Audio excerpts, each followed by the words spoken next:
Вие сте со К3, а во 20 часот проследете го последното издание на Дневникот за денес. Први најавите. На вонредната седница на Совет на општина Куманово беше одлучено да се донираат финансиски средства на општина Тетово. Советот на општина Тетово донесе одлука среда и четврток да бидат денови на жалост. Американските воени авиони пристигнаа во Турција, наскоро ќе биде покрената сеопфатна акција против джихадистите од Исламска држава. Блажевски не успеа да обезбеди олимписка норма во категорија 200 метри мешано. Останете со нас, се враќаме по рекламите.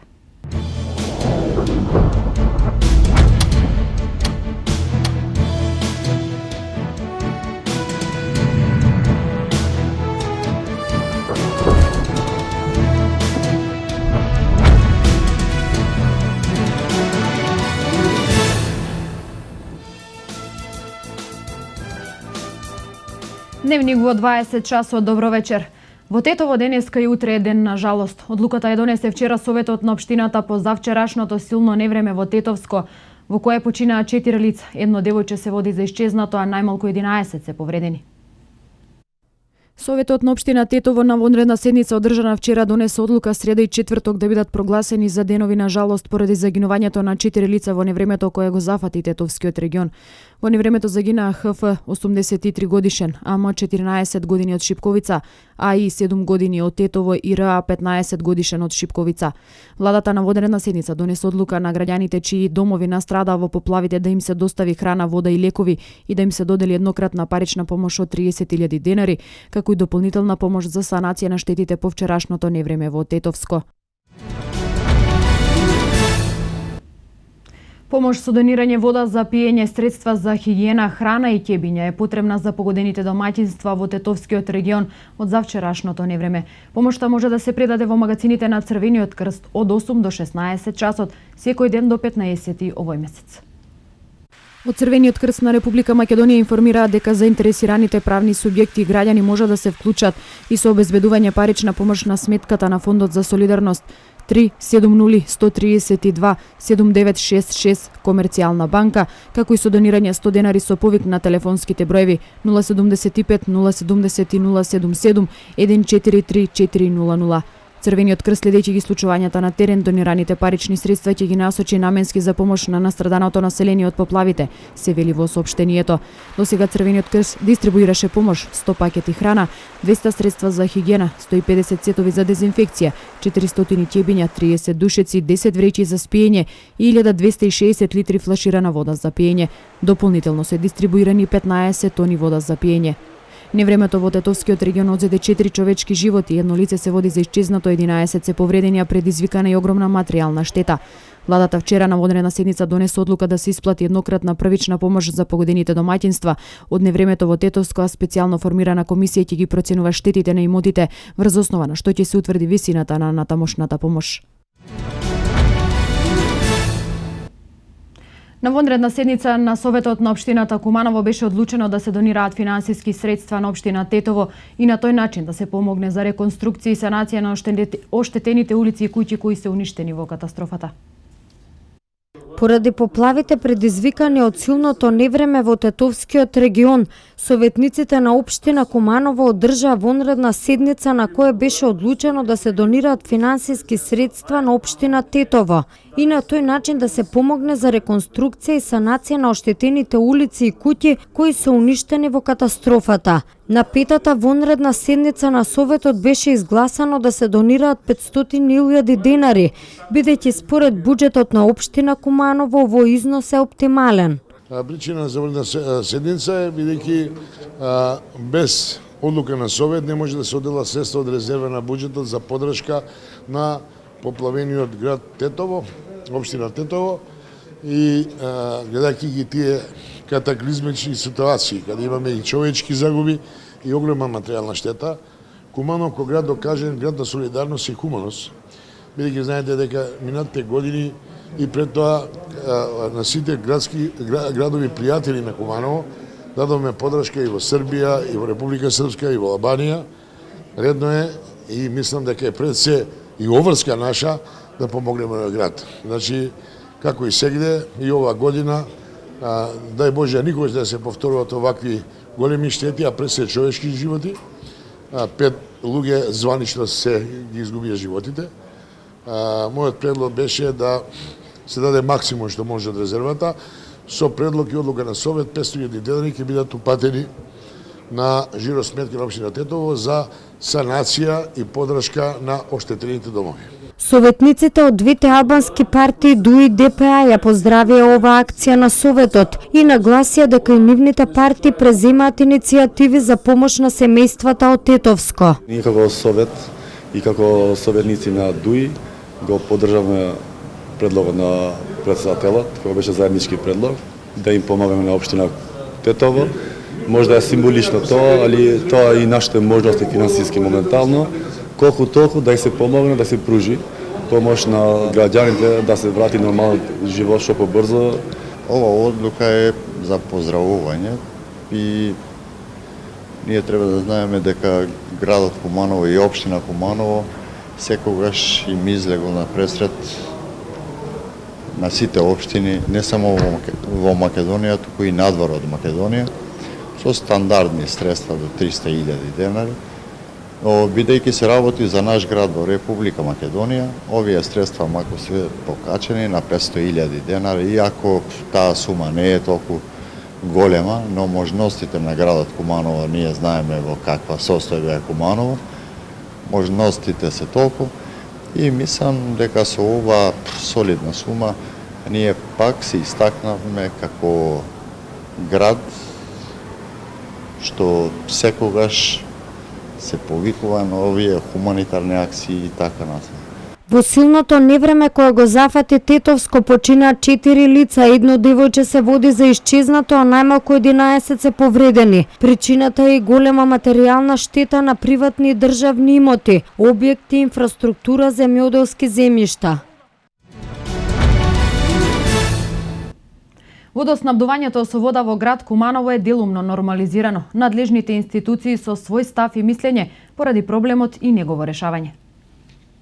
Од водостопанство Кумановско-Липковско поле информираа дека немаат никаков дефект и дека количините на вода кои ги спорачуваат се по тековен вод, по индустријски вод и по бајпас. Според нивните информации 220 литри одат по директен вод. Проблемот со намалениот притисок и немањето на вода во одредени подречја на Куманово, со кој граѓаните на Куманово се соочуваат, е во лошото менаџирање на директорот на јавното претпријатие Водовод, велат од водостопанство Кумановско-Липковско поле. Треба менаџирање од старт до крај.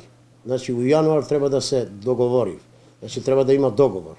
У конкретниот случај, бидејќи се уште нема договор, треба менаџерски тим на Водовод и на водостопанство да се договори за количина на вода, за начин на наплату, значи, за да не дојде у сред лето, например, ми секоја година да се соочиме с граѓани, да се соочи с проблем за воду. Срамота е у 21 век граѓани на Куманово да нема вода, а одговорност што град нема вода не е на водостопанство. Туку одговорност е децидно тврдам на јавно претпријатие Водовод. Бидејќи ние не сме виновни. Они треба да го менаџира своју ситуација, своју состојба. Они треба да обезбеди воду с договор, без договор, с наплату. Значи, никој не ги е дужен на нима да ги пушта количине колку на ним ги треба. Они треба тие количини да ги договарат, треба да ги платив. Значи, треба менаџерски тим на Водовод треба од јануар месец до децембар месец да знае, значи, отприлика да се има план како ќе се одвива состојбе. Од друга страна, директорот на Водовод вели дека проблемот не е од нивна страна. Проблемот е, како што вели тој, во дефектот кој го имаат водостопанство Кумановско-Липковско поле и доколку овој дефект биде отстранет на така наречениот бајпас, проблемот со водоснабдувањето во градот ќе биде нормализирано. Интервениравме до сите надлежни институции, од Министерство за животна средина и Министерство за земјоделие до Републички центар за управување со кризи. И по овие интервенции, по бајпас се пуштат од 46 до 56 литри вода во секунда, кои ще се апсолутно недоволни, за да можеме да ги задоволиме потреби на град Куманово за вода за пиење во овој летен период. Значи, последна информација што имаме од Кумановско-Липковско поле 37 дека има дефект и дека поради тоа е намален доток на вода. Нова информација од нив, дали го имаат решено дефектот и кога ќе го решат, немаме. Граѓаните на Куманово бараат идно решавање на проблемот со водоснабдувањето, особено во овој период кога има зголемени температури и зголемен интерес на земјоделците за полевање.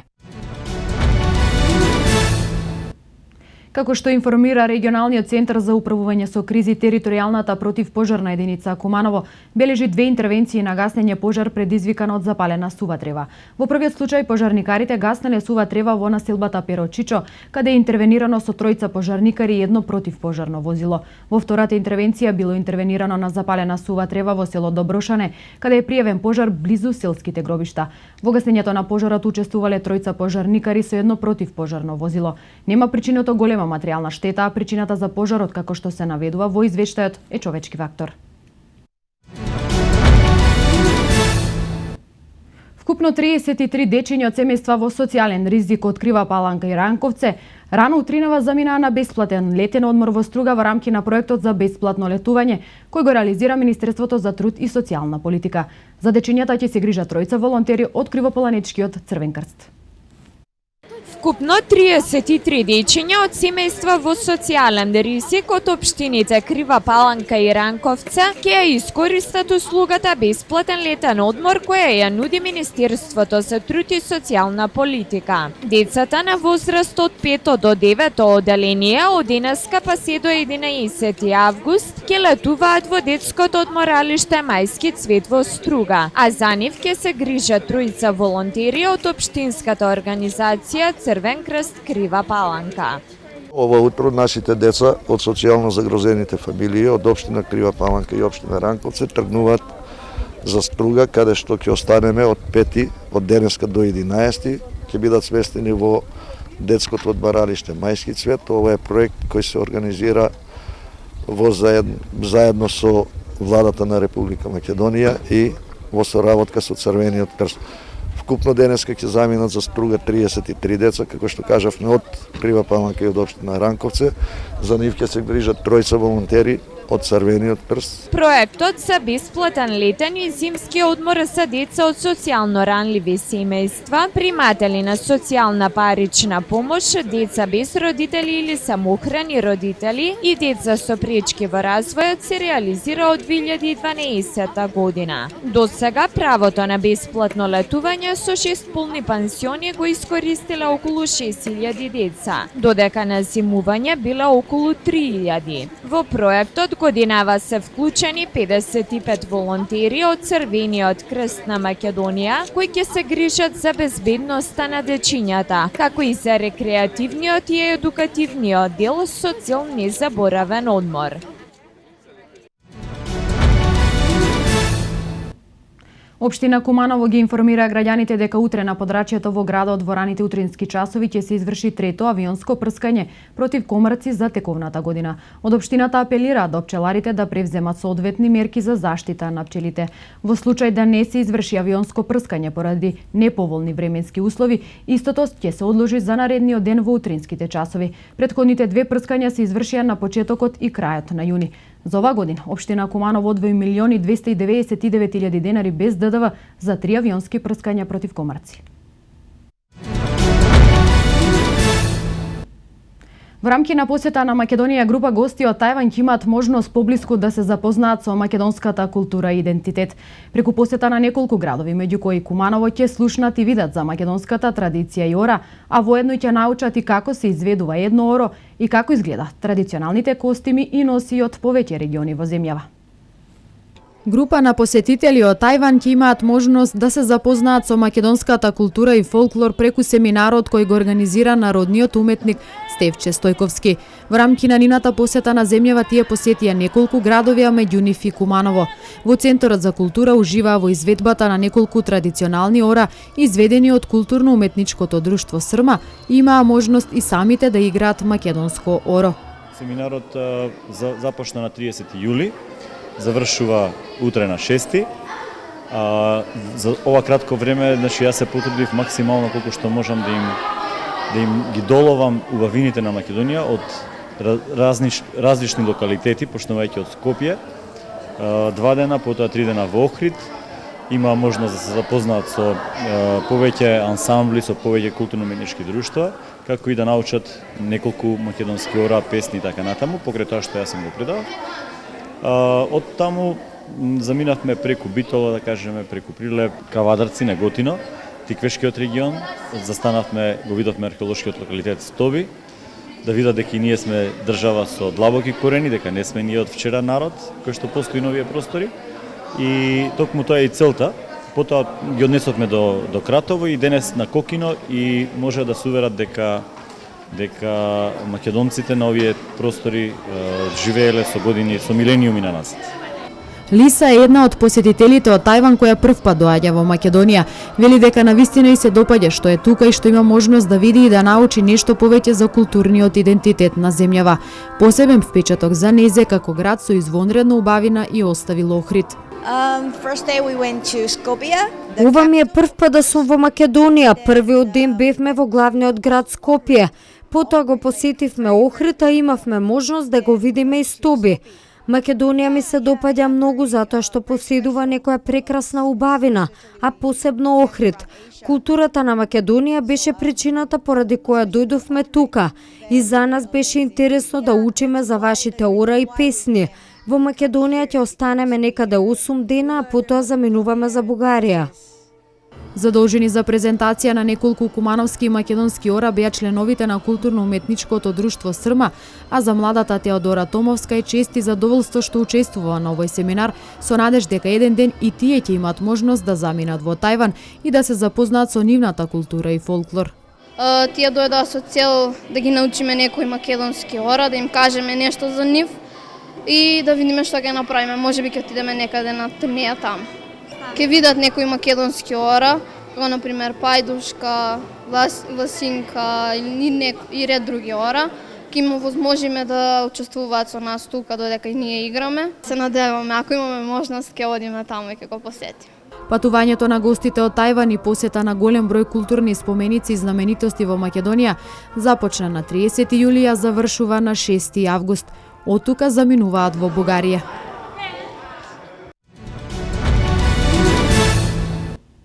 Казните за компаниите драстично се намалуваат. Стапуваат на сила измените на 20 на закони кои се усогласени со новиот закон за прекршоци. За малите компании глобите ќе бидат пониски од 6 до 7 пати, а за големите двојно пониски.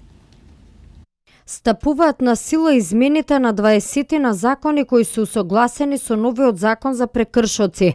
За малите компании глобите ќе бидат пониски од 6 до 7 пати, а за големите двојно пониски. Веќе од среда ќе може да се ползуваат сите придобивки од намалените глоби за сторените прекршоци, што се разбира дека позитивно ќе влија на самиот бизнес амбиент во кој што функционираат стопанските субјекти и ќе се обезбеди позитивно опкружување во кое што тие ќе може да ги задоволат своите интереси и да ја остваруваат својата дејност, изјави владиниот портпарол Александар Ѓорѓиев.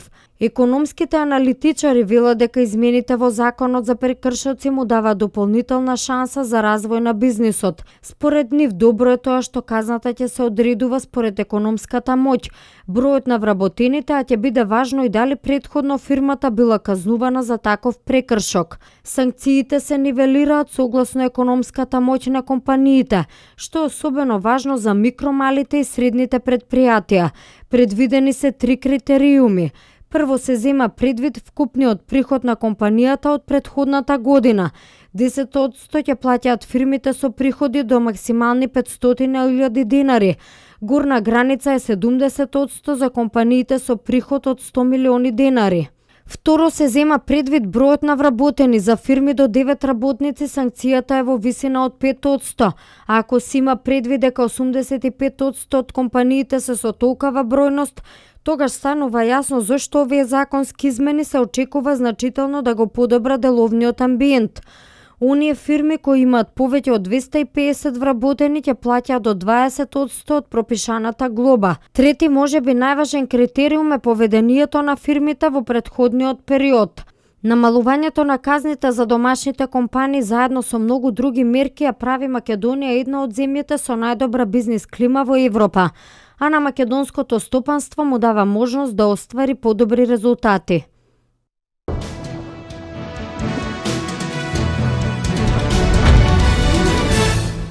По вестите од Македонија и регионот да ги проследиме и вестите од светот. Американските воени авиони и беспилотни летала почнаа да пристигнуваат во турските воздухопловни воени бази, а наскоро ќе биде покрената сеопфатна акција против джихадистите од Исламска држава. Властите во Анкара на крајот на јули официјално го одобрија користењето на турските воздухопловни бази за американски и коалициски авиони што учествуваат во борбата против Исламска држава. Во согласно со нашиот договор со САД остваривме напредок кога станува збор за отворањето на нашите бази, посебно базата Инџирлик, рече турскиот министер за надворешни работи Мевлут Чавушоглу. Гледаме дека почна да пристигнуваат американски авиони и дронови, а наскоро сите заедно ќе почнеме соопфатна акција против Исламска држава, изјави турскиот министер. Најмалку 38 лица се повредени во пожар предизвикан од експлозија во една столарска работилница, која е сместена во поранешен бункер во Хамбург. Повеќе од 60 луѓе се евакуирани, а 20 од повредените се пожарникари. Бункерот датира од времето на Втората светска војна и во него биле складирани околу 100 тони етерични масла. Причината за несреќата се уште е непозната. 16 полицајци загина во хеликоптерска несреќа во Колумбија за време на изведување акција против кланот Усуга, што го представува најголемиот наркокартел во земјата. Во хеликоптерот имало 18 лица, од кои 16 загинале, а 20 се ранети. Во овој момент најверодостојна хипотеза е дека заради маглата хеликоптерот удрил во испакната карпа со брзина од речиси 180 км на час, пошто целосно бил уништен.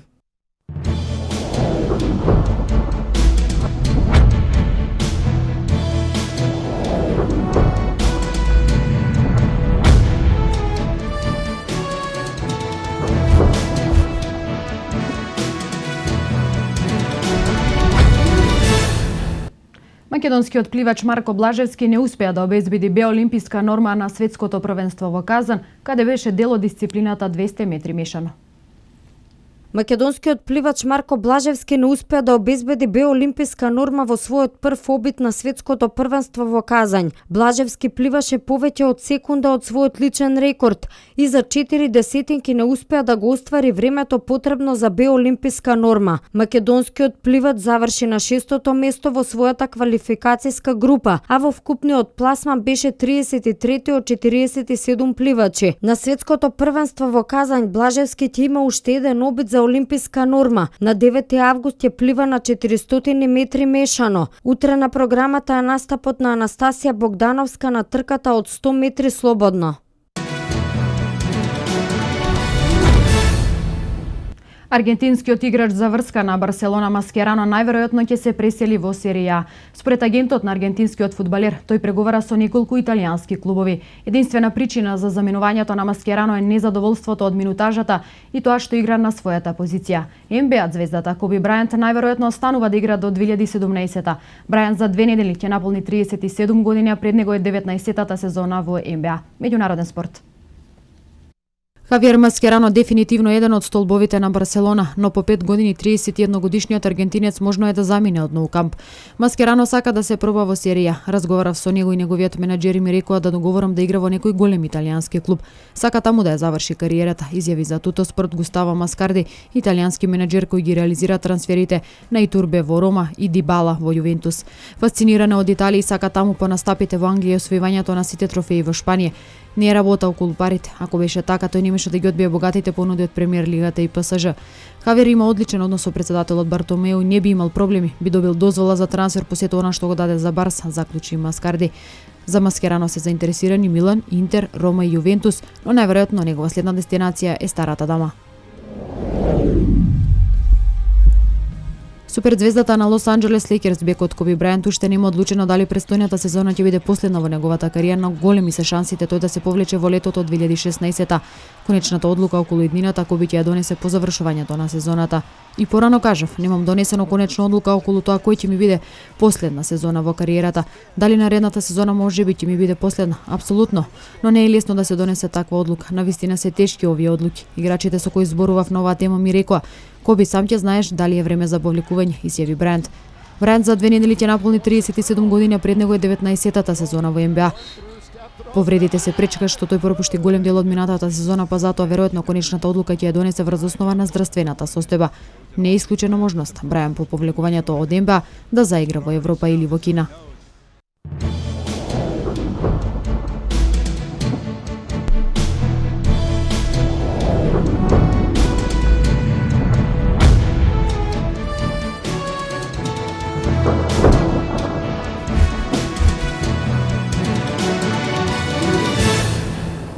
Какво време го очекува североистокот во наредните денови, погледнете од временската прогноза.